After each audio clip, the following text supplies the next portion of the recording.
साथियों नमस्कार। अभी कक्षा 10 के एग्जाम के आपके कुछ ही दिन बाकी है, तो अपने क्या करेंगे, लगभग 4 क्लास रखेंगे। 4 क्लास के अंदर सारे आपके जितनी भी प्रश्नावली है, 14 प्रश्नावली है, सभी को कवर कर लेंगे। तो आज मैं आपके लिए लेके आया हूँ प्रश्नावली पहली, जिसका नाम है वास्तविक संख्या, और एक प्रश्नावली आपकी दूसरी जिसका नाम है बहुपद, और आपकी प्रश्नावली तीसरी दो चर वाले रैखिक समीकरण। आपकी दो चर वाली रैखिक समीकरण है, तीनों को अपने एक साथ हल कर लेंगे। अब सबसे पहले वास्तविक संख्या से स्टार्ट करते हैं। जो आपकी वास्तविक संख्याएं कौन कौन से टाइप के आपके प्रश्न बनते हैं, तो मैंने शॉर्ट फॉर्म के अंदर जैसे कि बिल्कुल वन लाइनर के अंदर लिख रखा है भी आपका, जैसे सम संख्या, विषम संख्या, भाज्य संख्या है, भाज्य संख्या, इन टाइप के प्रश्न बन सकते हैं। भाज्य गुणनखंड से प्रश्न बन सकता है, एलसीएम एचसीएफ से प्रश्न बन सकता है। तो इस प्रकार से मैंने एक एक लाइन के अंदर सारी चीजें लिख रखी है भी आपका किस किस टाइप का प्रश्न बन सकता है। तो सारे टाइप के प्रश्न अपने कंप्लीट कर लेंगे। 4 नंबर की प्रश्नावली आनी है। सबसे पहले बात करते हैं वास्तविक संख्या 4 नंबर की आएगी। 2 प्रश्न छोटे आएंगे, 1 प्रश्न 2 नंबर का बड़ा प्रश्न बनेगा। तो सबसे पहले बात करेंगे, आपसे पूछेगा कि प्रथम 5 सम संख्याओं का योग बताइए, प्रथम 5 विषम संख्याओं का योग बताइए, पहली 3 अंकों की सबसे छोटी भाज्य संख्या बताइए, या 4 अंकों की सबसे बड़ी सम संख्या बताइए, विषम संख्या बताइए। इस तरीके के प्रश्न आपसे पूछ सकता है। निम्न में से कौन सी संख्या भाज्य संख्या है या नहीं है, उन प्रश्नों के बारे में बात करेंगे। सिद्ध कीजिए √2 एक अपरिमेय संख्या है, इस टाइप का एक प्रश्न बनेगा। अभाज्य गुणनखंड से एक प्रश्न आना ही आना है कि 441 के अभाज्य गुणनखंड में अभाज्य संख्या कितनी है, या इस तरीके से पूछ सकता है। और एचसीएफ एलसीएम आपका हो ही गया, उनके बीच में संबंध के बीच में सत्यता की जांच भी पूछ सकता है कि दोनों संख्याओं की गुणा एलसीएम गुणा एचसीएफ के बराबर होती है। तो सबसे पहले अपने बात करेंगे सम संख्या से। तो सम संख्या का याद रखना एक है, जिस संख्या का इकाई अंक 0, 2, 4, 6, 8 हो वह क्या होती है, सम संख्या होती है। उसके बाद में बात करें विषम संख्या। विषम संख्या की मैं बात करूं तो इसके अंदर जिस संख्या का इकाई अंक 1, 3, 5, 7, 9 हो वह आपकी क्या होती है, विषम संख्या होती है। इतना हो जाने के बाद में आगे बात करें तो आपकी भाज्य संख्या। भाज्य संख्या वह होती है जिसके 2 या 2 से अधिक गुणनखंड हो। तो सबसे आपकी छोटी या जो आपकी प्रथम भाज्य संख्या आपसे पूछे तो 4 से स्टार्ट होती है, 4 के बाद में 6, 6 के बाद में 8, 8 के बाद में 9, 9 के बाद में 10, ऐसे ऐसे चलती जाती है। उसके बाद में बात करें तो अभाज्य संख्या। अभाज्य संख्या पूछ ले कि सबसे छोटी भाज्य संख्या होती है तो वह होती है 4।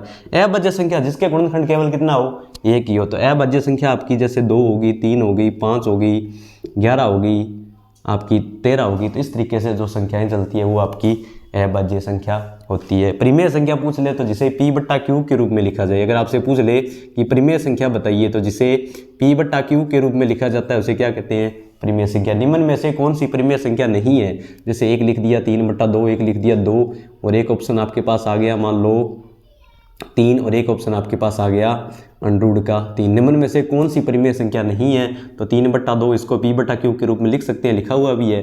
तो ये एक परिमेय संख्या है। 2 एक परिमेय संख्या है क्योंकि 2 को 2/1 लिख सकते हैं, 3 को 3/1 लिख सकते हैं, तो ये भी सही है। लेकिन √3 को आप जब हल करोगे तो इसका एग्जैक्ट कोई अशांति या भिन्न बन जाएगी, तो इसको P/Q के रूप में नहीं लिख सकते। तो यह एक आपकी अपरिमेय संख्या होगी। इस तरीके से आपसे छोटा प्रश्न पूछ सकता है। उसके बाद में आपसे एक प्रश्न आएगा अभाज्य गुणनखंड विधि से। आपका एक प्रश्न आएगा कि अभाज्य गुणनखंड विधि अपने देख लेते हैं। अभाज्य गुणनखंड विधि क्या है, एक छोटा प्रश्न आएगा कि अभाज्य गुणनखंड विधि करिए। तो आपका अभाज्य गुणनखंड विधि, अभाज्य गुणनखंड विधि के अंदर क्या होता है कि एक सीधी लाइन, टेढ़ी लाइन आपको एक संख्या मिलेगी। जैसे मान लो एक संख्या मैंने ली आपकी 200 या 64 ले लिया, छोटी सी मैंने संख्या ली 64 के अभाज्य गुणनखंड आपको करने हैं। संख्या यहाँ पे कुछ भी हो सकती है, 500, 300, 800, 945, 621, इस तरीके से आपको कोई भी संख्या मिल सकती है। तो यहाँ पे मैंने एक 64 बिल्कुल बेसिक सा प्रश्न है कि सबसे पहले अभाज्य गुणनखंड, यानी कि गुणनखंड आपको सिर्फ अभाज्य संख्याओं के रूप में ही करना है। तो सबसे छोटी आपकी अभाज्य संख्या जैसे 2 से स्टार्ट होते हैं, तो 2 से करेंगे, 64 में 2 का भाग लगाएंगे, कितना आएगा, 32 आएगा। फिर 32 2 में भाग लगाएंगे, 32 में 2 का भाग लगाओगे 16 आएगा, 16 में 2 का भाग लगाओगे 8 आएगा, 8 में 2 का भाग लगाओगे 4 आएगा, 4 में 2 का भाग लगाओगे 2 आएगा, 2 में 2 का भाग लगाओगे 1 आएगा। तो आपके अभाज्य गुणनखंड इस तरीके से हो जाएंगे। फिर आप लिख सकते हो कि 64 को क्या लिख सकते हो, 2 गुणा 2 गुणा 2 गुणा 2 गुणा, इस तरीके से। या घात कितनी लगाओगे, कितने 2 है, 6 2 है, तो 64 बराबर आप लिख सकते हो 2 की घात 6। इस तरीके से भी आपका आंसर सही माना जाएगा। अभाज्य गुणनखंड हो गया। अब अपने बात कर लेते हैं एलसीएम एचसीएफ से, और उनके बीच में क्या संबंध बनता है वो भी बात कर लेते हैं।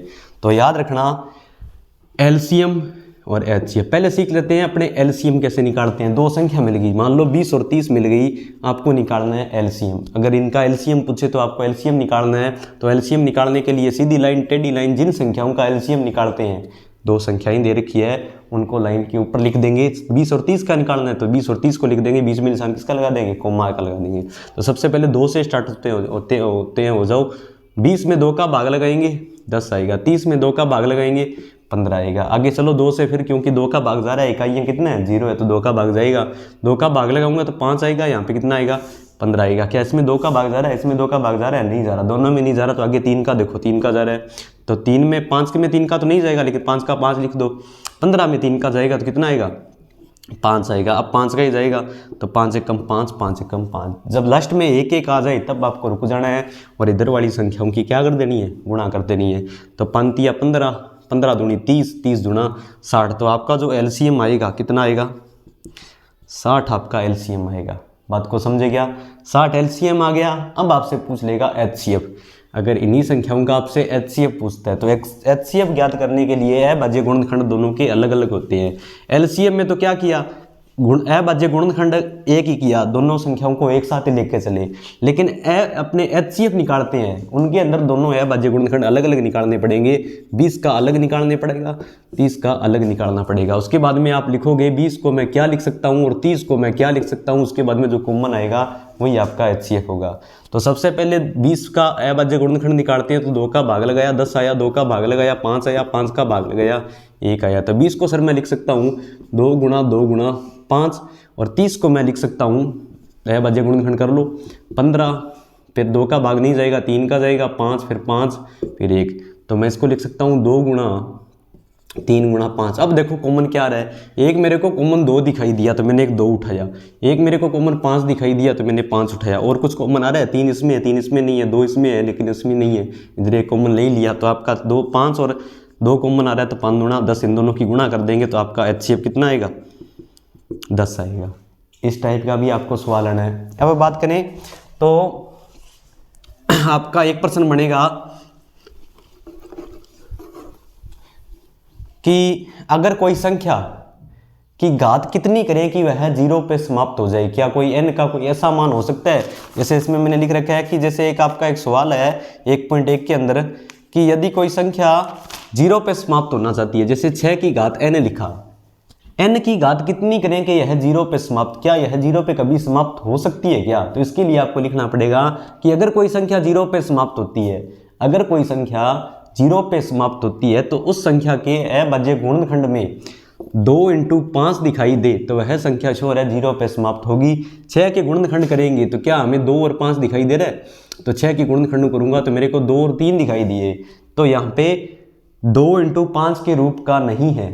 इसके अभाज्य गुणनखंड करेंगे तो 2 × 5 का रूप का नहीं है। अगर ऐसा मिल जाता है तो वह संख्या आपकी 0 पे समाप्त होगी। अगर 1 नंबर का छोटा प्रश्न आता है तो इस तरीके से आप लिख देना। अब बस एक ही सवाल बचा है लास्ट, वास्तविक संख्या में सिर्फ एक टाइप का सवाल बचा है। हाँ, HCF LCM के अंदर एक संबंध याद रखना कि दोनों संख्याओं की गुणा, आपको 2 संख्याएं मिलेगी, अगर उन दोनों संख्याओं की आप गुणा करते हो, जैसे मैंने लिखा A × B, अगर आप दोनों संख्याओं की गुणा करते हो तो वह किसके बराबर होगी, HCF × LCM के बराबर होगी। मान लो आपका दोनों संख्याएं कौन थी, 20 और 30 थी, LCM HCF क्या आया था 10 आया था, LCM क्या आया था 60 आया था। क्या दोनों बराबर आ रहे हैं, क्या 20 की गुणा 30 के साथ की आपका आया 600, 10 की गुणा 60 के साथ की आपका आया 600, दोनों बराबर आ रहे हैं तो हम क्या हैं, सही है। बात को समझे, अगर दोनों संख्याएं दे दे और इन दोनों में से HCF या LCM दे दे तो आप ज्ञात कर सकते हो पक्षांतरण से। मान लो 2 संख्या दे दी 20 और 30, HCF दे दिया 10 तो LCM निकाल सकते हो। 10 को इधर भेजोगे भाग 600, 10 का अब 600 में 10 का भाग लगाओगे कितना आएगा 60 आएगा, तो LCM आपका 60 भी आ जाएगा। तो ये संबंध याद रखना। अब सिर्फ एक टाइप का सवाल बचा है, कौन सा, सिद्ध कीजिए √2 एक अपरिमेय संख्या है। तो एक आपका बनेगा सवाल कि सिद्ध कीजिए √2 एक अपरिमेय संख्या है। तो इस सवाल को कैसे करना है, इसको आपको करने के लिए सबसे पहले हल लगाना पड़ेगा। हल लगाने के बाद में आपको दे तो ऐसे रखा है, दर्शाइए कि यह एक अपरिमेय संख्या है। या आपको इस तरीके से मिलेगा प्रश्न कि सिद्ध कीजिए √2 एक अपरिमेय संख्या है, सिद्ध कीजिए √2 एक अपरिमेय संख्या है। आपको इसका विपरीत अपोजिट मानना है कि माना √2 माना √2 एक परिमेय संख्या है। प्रश्न में तो ऐसे दे रखा है कि यह एक अपरिमेय संख्या, आपने क्या मान लिया, माना √2 एक परिमेय संख्या है। प्रश्न में आपने हल जब कर रहे हो आपने ऐसे मान लिया। अब परिमेय संख्या है तो परिमेय संख्या को आप क्या लिख सकते हो, P/Q के रूप में लिख सकते हो और बराबर में √2 लिख सकते हो, क्योंकि इसको परिमेय संख्या मानना है तो इसको परिमेय संख्या के बराबर रखेंगे।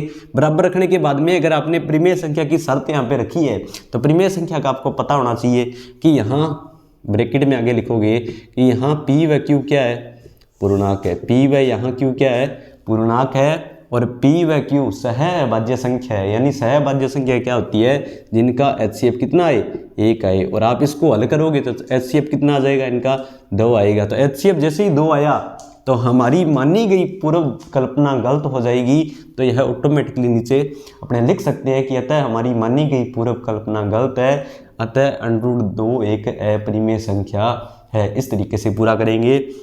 अब दोनों तरफ वर्ग कर दो। अगर मैं दोनों तरफ वर्ग करूंगा तो इधर p² हो जाएगा, इधर q² हो जाएगा और स्क्वायर से ये कट जाएगा। फिर मैं या तो p² या q² के 1 के बराबर लेके आऊंगा, या तो एक मान निकालूंगा, मैं p² का निकालूंगा। मान के चलो अगर मैं p² का निकाल रहा हूं तो p² का निकालूंगा तो q² उस तरफ जाएगा 2 के गुणा में, तो 2 गुणा q² हो जाएगा। ठीक है, इस तरीके से आपके समीकरण बनेगी। अब मैं q² का मान निकालूं यहाँ से, अगर मैं यहाँ से q² का मान निकालूं तो मेरे पास बनेगा p²/2। अब यहाँ पे आपको एक परिमेय याद करनी है। कौन सी याद करनी है, परिमेय 1.2 आपको याद करनी है। परिमेय 1.2 याद आपको करनी है कि अगर p², अगर p एक अभाज्य संख्या है, p अगर a से विभाजित है तो p भी a से विभाजित होगा। लेकिन यहाँ क्या बोल रहा है कि p² अगर 2 से विभाजित है तो p भी 2 से विभाजित होगा। इस तरीके से अपने एक लाइन लिखनी पड़ेगी।